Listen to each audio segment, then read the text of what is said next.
Hello sa mga kababayan ko na uuwi sa Pilipinas. Kailangan ninyong malaman ito na meron silang required na mag-register kayo sa atravel.gov.ph. Mga 3 days before yung flight mo, pwede ka na makapag-register. Ang gagawin nyo lang ay mag-create kayo ng account at tapos yun ang forever na account mo na magagamit mo every time na uuwi ka sa Pilipinas. So, kailangan i-save mo siya at ituturo ko sa inyo kung paano siya gawin, guys. Easy lang siya. It's regarding about sa info about sa'yo. Tapos yung travel mo at makakuha ka ng QR code na arrival card at tapos inisa na yun, magkasama na yung customs declaration. So, kung meron kayong i-declare, pwede na doon mag-fill up, guys. So, sumunod lang tayo sa mga patakaran sa Pilipinas. So, tuturo ko sa inyo, guys, kung paano siya gawin. So, tara na. I-type sa Google yung atravel.gov.ph. Tapos mag-create an account. Ilagay yung email address ninyo. Continue. Tapos may one-time password na isi-send sa inyo sa email ad ninyo. Copy dito. Tapos mag-create ng password. Password confirmation again. Continue. Tapos piliin yung Philippine passport holder. Ilagay yung first name, middle name, last name, gender, yung birthday, yung phone number dito sa Pilipinas, yung citizenship, country of birth, passport number,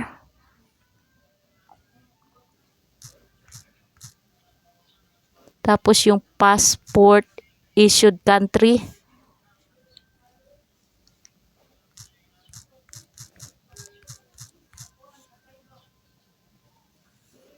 tapos yung passport issue date, pili ka lang dito. Tapos yung permanent of resident country, ilagay. Tapos yung number ng tinitirhan ninyo. Tapos onboarding summary, may nakalagay, i-check ninyo. Kailangan correct siya. Tapos i-submit. Tapos dito, for me, para sa akin ito, arrival entering the Philippines. Purpose of travel. Akin, visit friend or relatives. At dito, pipiliin yung aircraft passenger. Destination upon arrival in the Philippines. Yung address sa Pilipinas.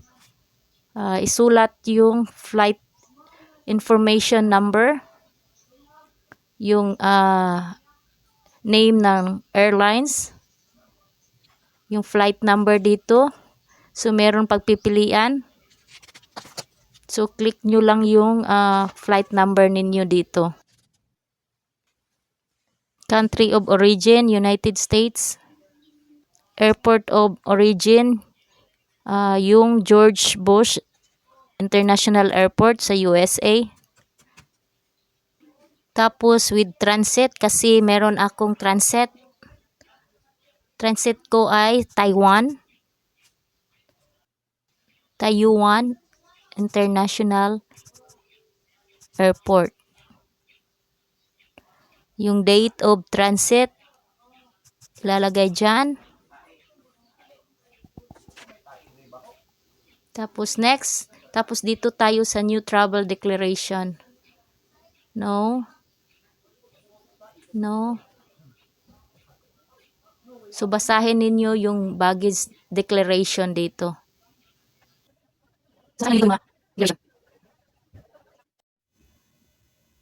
Dito sa other travel details, Number of baggage, 2. Hand carry, 1.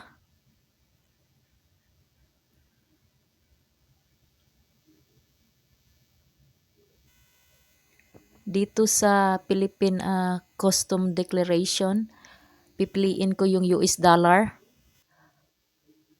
$49 yung goods na purchase ko. Mostly dito, ang sagot ko ay no. Gambling, no.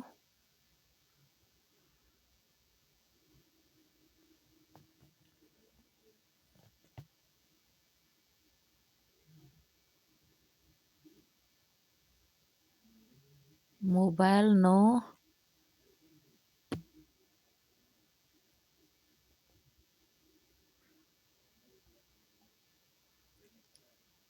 Except dito sa isa, lalagay ko muna yung amount, $49. Tapos next. Tapos mag-add ka ng quantity. 9 perfumes. Nabilong siya sa cosmetic. So, kailangan naka-yes yung cosmetic. Lagay yung amount na $49. Yan. Tapos, meron ka ng new travel declaration summary. So, make sure ang lahat ay okay, yung sinagot mo. Tapos, yung health declaration mo, not applicable, no, no. So, sagutan mo lang yung lahat na yan. Ayan, meron na siyang summarize. Tapos, may attachment ako sa perfume ko. Tapos, dito sa declaration signature, mag-signature ka dyan. So, naka-attach na. At iyan na. Congratulations. At makakuha ka ng QR code. So, isisend yan sa'yo doon sa email ad mo. So, screenshot mo siya para pagdating mo sa airport sa Pilipinas, scan na lang nila yung QR code mo.